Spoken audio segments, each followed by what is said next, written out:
que mais uma vez nós estamos unidos no mesmo propósito, a fim de adorarmos a Deus e aprendermos com a sua palavra. Nós estamos estudando o livro do Apocalipse e na semana passada nós falamos sobre a carta à igreja de Éfeso, né? E mostramos através da palavra de Deus algumas qualidades que essa igreja de Éfeso ela possuía. E a qualidade que se destaca nessa igreja era a ortodoxia, a doutrina. Eles eram de uma doutrina saudável, bíblica, e eles tinham um discernimento muito grande em rejeitar tudo aquilo que estivesse fora da sã doutrina. Essa é uma grande lição para nós, né? Já que há muitas pessoas que em nome de Deus têm abraçado tudo e achado que tudo é bom, que tudo é de Deus, e na verdade não é assim. Nós precisamos acreditar na palavra de Deus como a nossa única regra de fé e prática. Não a palavra de Deus e mais alguma coisa. Não, é somente a palavra de Deus e mais nada. A palavra de Deus do jeito que ela é. Ainda que a intenção ela seja boa, nós não estamos autorizados a mudar absolutamente nada. Isso é tão sério que, se você conferir na sua Bíblia, na segunda epístola de João, no capítulo 1, versículo 9, o mesmo João que escreve o livro do Apocalipse, ele diz que todo aquele que ultrapassa a doutrina de Cristo e nela não permanece, não tem Deus. E ele diz mais: se alguém vem ter convosco e não traz esta doutrina, a doutrina de Cristo, não o recebas em casa e nem lhes dê as boas-vindas. O que João está fazendo não é acepção de pessoas. O que João está fazendo ali é combatendo os falsos crentes, os falsos mestres. É a esses que ele está dizendo que nós não deveríamos receber, compartilhar, ter comunhão. E a igreja de Éfeso, que nós estudamos na semana passada, a Bíblia diz que eles odiavam as obras dos nicolaítas, e Deus elogia eles dizendo que eles odiavam, e ele diz: e eu também odeio. Então é isso que eu e você temos que aprender.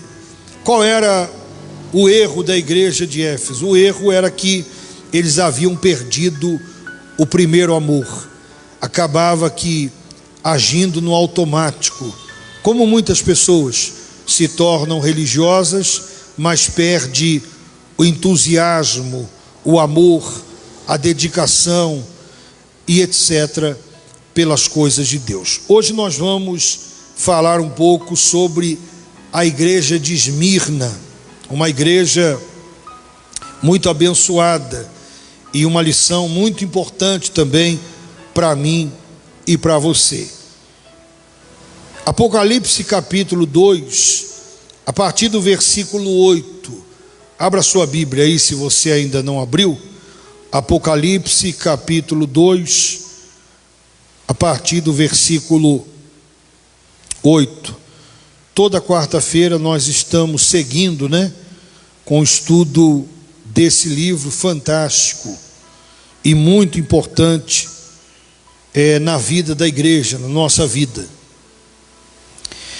Isso, Apocalipse capítulo 2, versículo 8. A igreja em Esmirna, né? Então diz assim: ao anjo da igreja em Esmirna, escreve estas coisas, diz o primeiro e o último, que esteve morto e tornou a viver. conheço a tua tribulação, a tua pobreza, mas tu és rico, e a blasfêmia dos que a si mesmo se declaram judeus, e não são, sendo antes sinagoga de Satanás. Não temas as coisas que tens de sofrer, eis que o diabo está para lançar em prisão alguns dentre vós, para ser dispostos à prova, e tereis tribulação de 10 dias. Ser fiel até a morte, e dar-te-ei a coroa da vida. Quem tem ouvidos, ouça o que o Espírito diz às igrejas. O vencedor de nenhum modo sofrerá o dano da segunda morte. Deixa aberta a sua Bíblia. Ao contrário da igreja de Éfeso, que ele corrige e ele demonstra a deficiência em relação a eles terem perdido o primeiro amor, a igreja de Esmirna é uma igreja elogiada pelo Senhor Jesus, por causa da situação que eles viviam e enfrentavam. A cidade de Esmirna, uma cidade rica, uma cidade próspera, mas uma cidade como as demais também, onde havia muitos templos pagãos e um grande templo do rei Zeus, né? Um deus da cultura grega, e um lugar também onde havia muitas competições, uma cidade muito conhecida e próspera também. E esse povo dessa igreja, eles eram uma igreja pobre, como diz aqui. Quando ele diz no versículo 9: conheço a tua tribulação e a tua pobreza, mas tu és rico. O que acontecia aqui com essa igreja? Eles eram uma igreja extremamente fiel à palavra de Deus e ao nome do Senhor. E por conta dessa fidelidade, eles sofriam perseguições, retaliações. E quando a Bíblia diz que eles eram pobres, o que acontecia aqui? Essa igreja era composta por pessoas da baixa sociedade, de classe baixa, mas também eram pessoas que haviam perdido os seus bens, haviam perdido os seus patrimônios por causa da fé no Senhor Jesus. Eles foram massacrados, eram perseguidos e tinham os seus bens subtraídos. Muitas vezes perdiam casas, perdiam tudo que tinham, mas eles permaneciam firmes, confiantes no Senhor Jesus. E não bastasse isso, havia uma comunidade de judeus que eram falsos crentes, que ainda perseguiam-os e oprimiam-os ainda mais. Eles se recusavam a viver submisso à cultura do local. Eles se recusavam a prestar culto ao imperador, coisa que era uma ordem, e se você não cumprisse, então você sofria retaliações. E muitos judeus que eram falsos crentes, eles se submetiam a todo tipo de ordem do imperador, até mesmo o culto ao imperador, eles cediam a tudo isso. Por isso que ele diz aqui no versículo 9, na parte B do versículo: a blasfêmia dos que a si mesmo se declaram judeus e não são, sendo antes sinagoga de Satanás. Tem algo aqui muito importante para que eu e você entenda, que nós falamos também na semana passada. Nada, absolutamente nada, passa desapercebido aos olhos de Deus. Deus está vendo tudo. Veja que em quase todas as cartas, pelo menos 5 igrejas aqui, tem a frase eu conheço. Eu conheço. Em 5 cartas aqui você vai encontrar essa frase: eu conheço.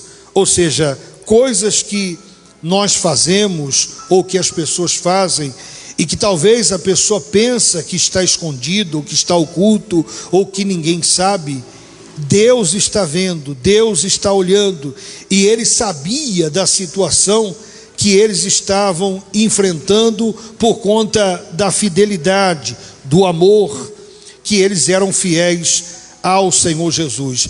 Ao contrário daquilo que nós escutamos hoje, por exemplo, nesse evangelho moderno, hoje em dia, essas pregações motivacionais, que a todo tempo diz que a sua vida vai mudar, e que Deus não quer que você sofra, e que você vai dar a volta por cima, e etc.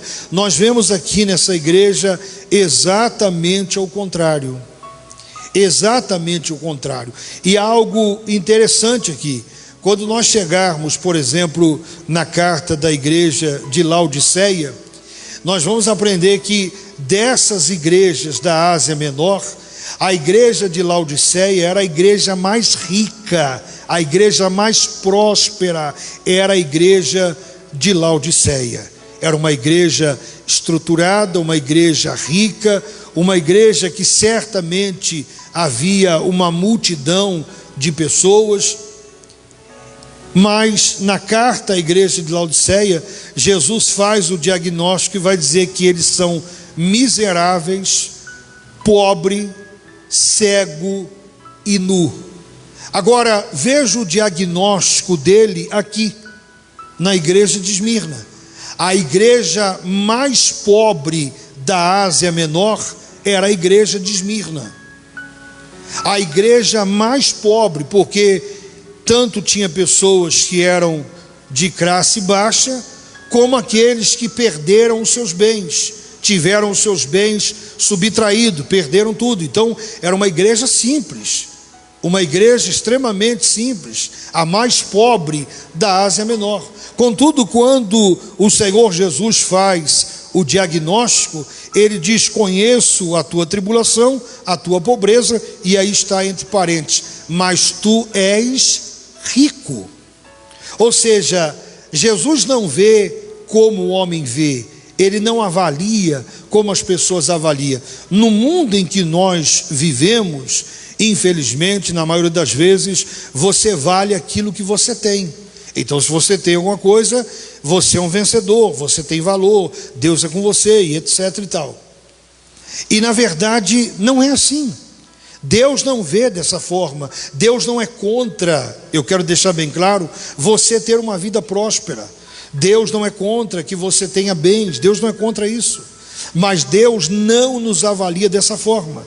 Hoje, por exemplo, você vai ver grandes templos, multidões sendo arrastadas, e nem todos esses lugares são lugares comprometidos com a verdade. Nem todos esses lugares pregam a sã doutrina. Mas dado a sua estrutura, dado a multidão de pessoas que seguem, dado as suas condições financeiras, eles tentam por A mais B convencer as pessoas, e os incautos acabam caindo nisso, de que Deus está do lado deles. E é por isso que eles têm. É por isso que eles têm nome, é por isso que eles são muitos, é por isso que eles têm estrutura.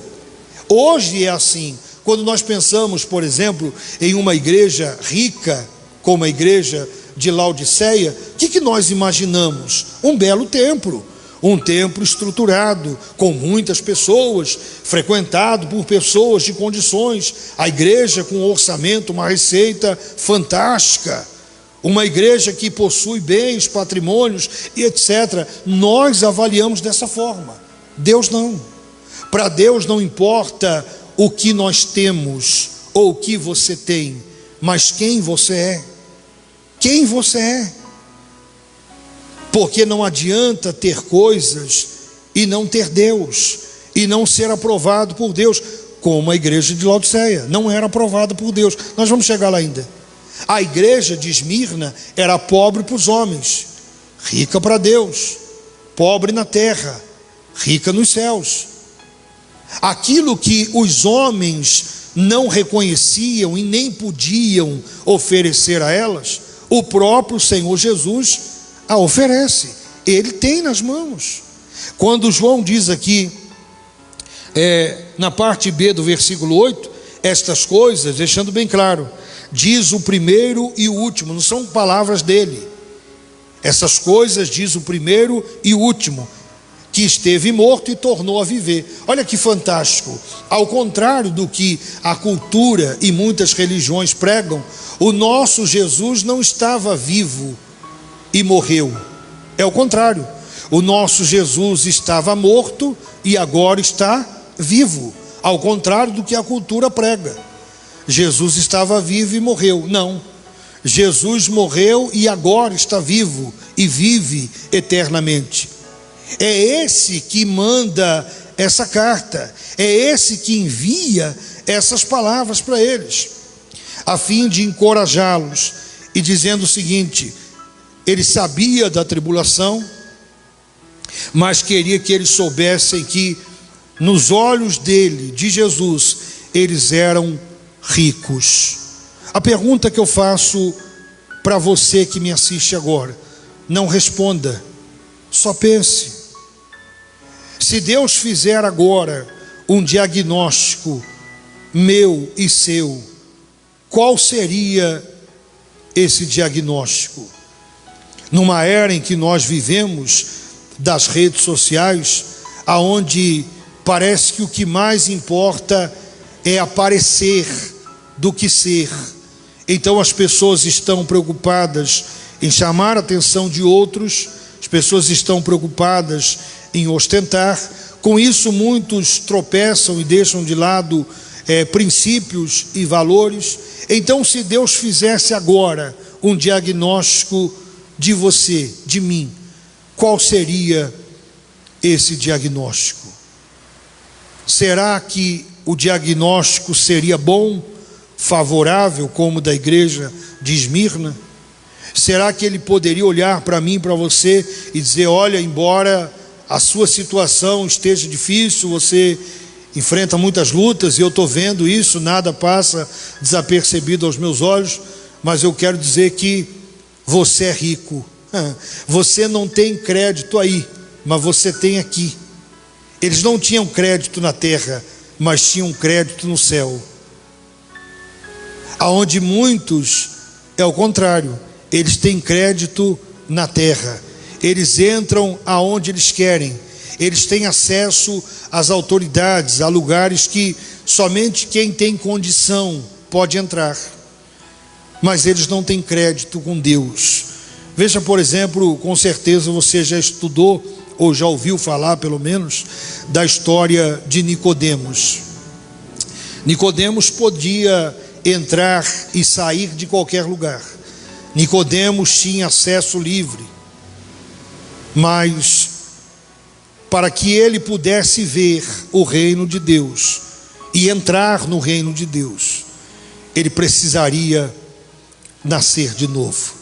Jesus disse que se não nascer de novo, não pode ver o reino de Deus. Tem muitas pessoas assim, tem muitas pessoas que aqui tem crédito, mas com Deus não tem crédito. A minha preocupação, a sua preocupação é termos crédito com Deus, porque na hora do aperto, na hora do sufoco, quem é que vai te socorrer? É Deus. Essa igreja, ela não podia contar com ninguém, a não ser com Deus. E posso te falar uma coisa? Não tem nada melhor do que você poder contar com Deus. Nada melhor. Nada melhor, porque Deus é aquele que 24 horas por dia, todas as vezes que você invocá-lo com sinceridade, de todo o seu coração, de toda a sua alma, ele vai estar ali, ouvindo a sua oração, assistindo você no seu sofrimento, provendo as suas necessidades. E ele vai dizer aqui, ao contrário do que muitos pregam olha o que ele diz no versículo 10: não temas as coisas que tens de sofrer, eis que o diabo está para lançar em prisão a alguns dentre vós, para ser postos à prova, e tereis tribulação de 10 dias. Sê fiel até a morte, e dar-te-ei a coroa da vida. Eu repito, eles enfrentavam um período de grande tribulação. Segundo a história, quando você estuda acerca da igreja de Esmirna, numa certa ocasião, eles precipitaram 1.200 crentes, jogando-os de cima do monte. Numa outra ocasião, eles pegam mais 800 crentes e os lançam novamente de cima de um monte. E sem contar as outras atrocidades que eles cometiam. Ao contrário daqueles que ficam dando tapinha nas suas costas e dizendo para você que a sua vida vai mudar, que tudo vai acontecer e vai ser 1000 maravilhas, a previsão aqui era totalmente ao contrário. Jesus está deixando claro para eles que a perseguição, o sofrimento que eles vinham enfrentando por conta da fidelidade, da verdade, esse sofrimento ele ia continuar, e ele ia ficar ainda mais intenso. Veja que ele não alivia o sofrimento, mas ele aumenta a graça, ele encoraja eles a continuar. Afinal de contas, eles não estavam lutando, vivendo, sendo fiel em vão.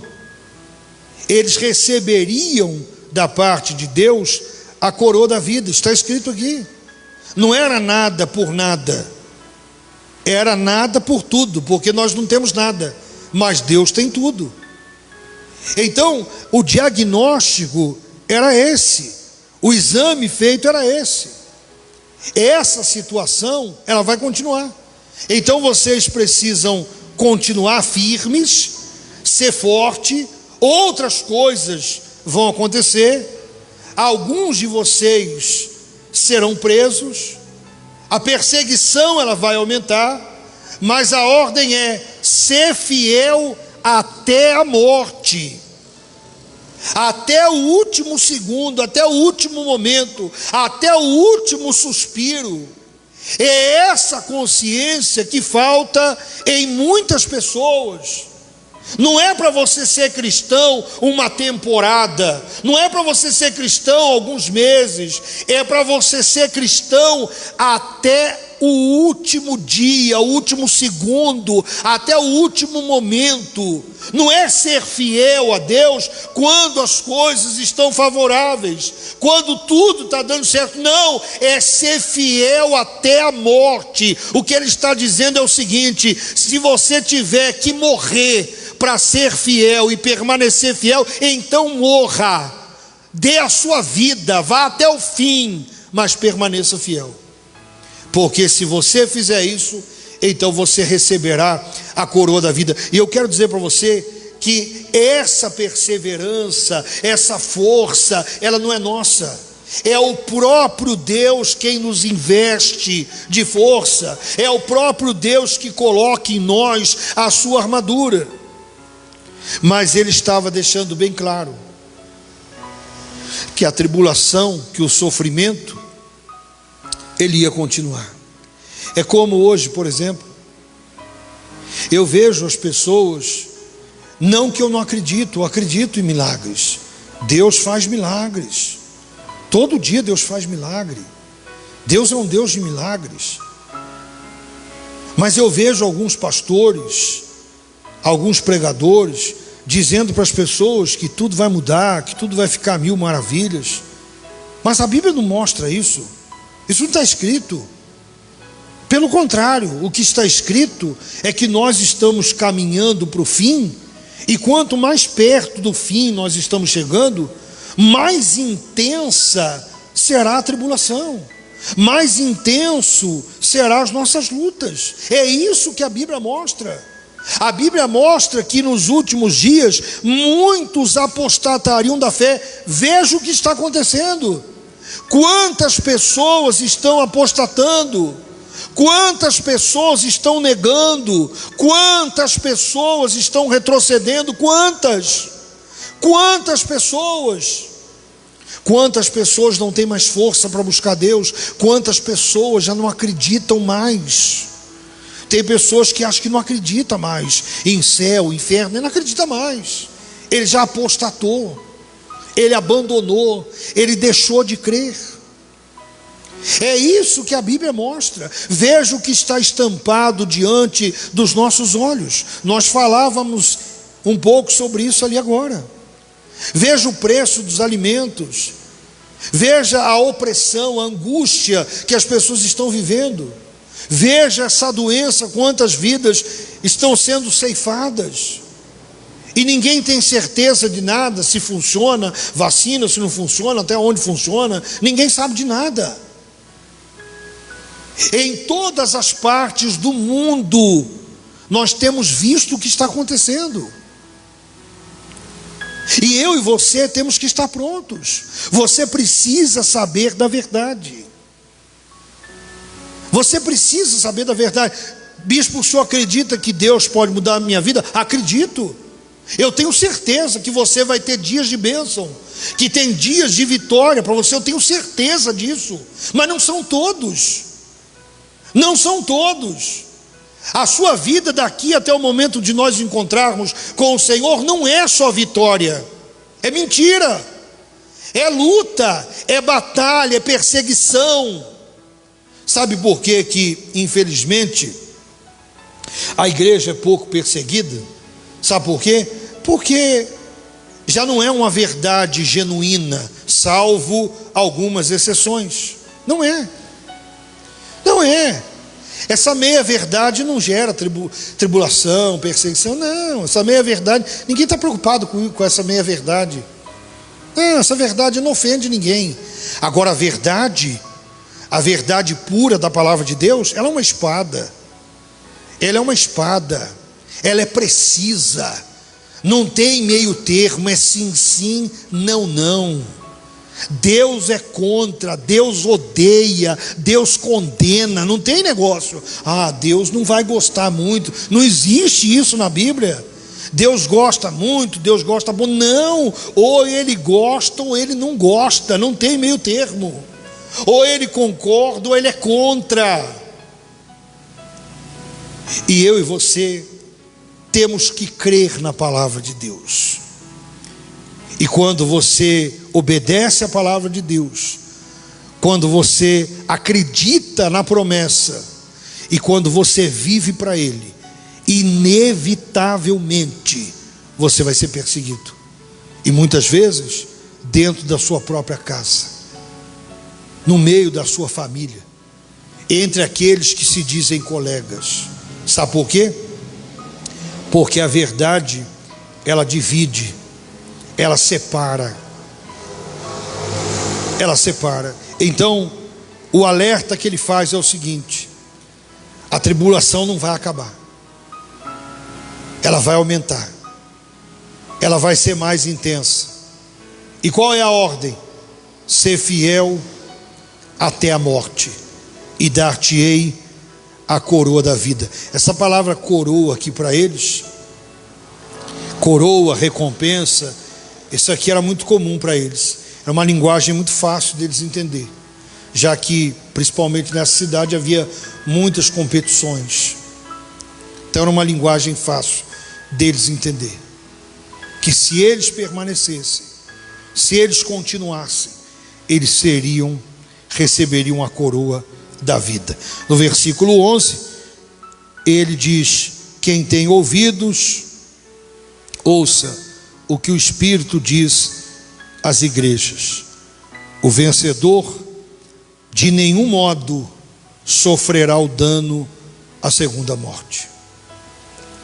A primeira é a física, a segunda é a condenação eterna. E aquele que é fiel, ele não passará pela segunda morte, ele não será condenado, mas ele será salvo, ele receberá a coroa da vida. Olha que promessa fantástica para mim e para você. Que em nome do Senhor Jesus, você possa receber ânimo no seu coração. Que você possa olhar para a sua vida, colocar a sua vida em ordem e esperar o Senhor em temor, em fidelidade, como era essa igreja, sem se preocupar com o que as pessoas vão pensar. Eles se recusavam a prestar culto ao imperador e por isso eram massacrados, perseguidos, tinham os seus bens subtraídos. E ainda alguns judeus falsos crentes se infiltravam no meio deles e ainda os oprimia mais, os perseguia mais, e esses próprios os entregavam aos romanos. É assim. Hoje não é diferente. Hoje não é diferente. Infelizmente, aqueles que nos perseguem, ou que te perseguem muitas vezes, ele também diz que é um crente. Ele diz que faz parte de uma igreja, faz parte de um ministério. É lamentável, mas Deus está vendo tudo. Deus estava de olho nessa comunidade de judeus, e Deus disse: eu sei que eles são sinagoga de Satanás. Eu sei que eles não são fiéis. Eu os conheço. Irmão, é tempo de se arrepender. Não adianta as pessoas nos aprovarem, não adianta as pessoas nos aplaudirem, não adianta. As pessoas não podem levar você para o reino de Deus, não pode me levar para o reino de Deus. Eu também não posso levar ninguém. Jesus foi taxativo. Ele disse: eu sou o caminho, a verdade e a vida, e ninguém vem ao Pai senão por mim. Não há outro que leve, não há outro que conduza, somente Ele. Então, não se preocupe em viver de aparência, não se preocupe com que as pessoas vão se impressionar ou não com você. Não se preocupe. Era a igreja mais pobre da Ásia Menor, mas é a igreja que recebe essas palavras, dizendo: tu és rico, pobre com os homens, rico com Deus, sem crédito na terra, com crédito nos céus. Isso é fantástico. Guarde isso no seu coração, que você se sinta encorajado a continuar servindo a Deus com fidelidade. A marca dessa igreja é essa: fidelidade. Está difícil? Eu sei. Deus também sabe, Ele está vendo. Seja fiel até a morte. Amém? Vamos falar com Deus. Meu Pai, muito obrigado pela Tua palavra. De nada adianta termos crédito com os homens, sermos conhecidos e até reconhecidos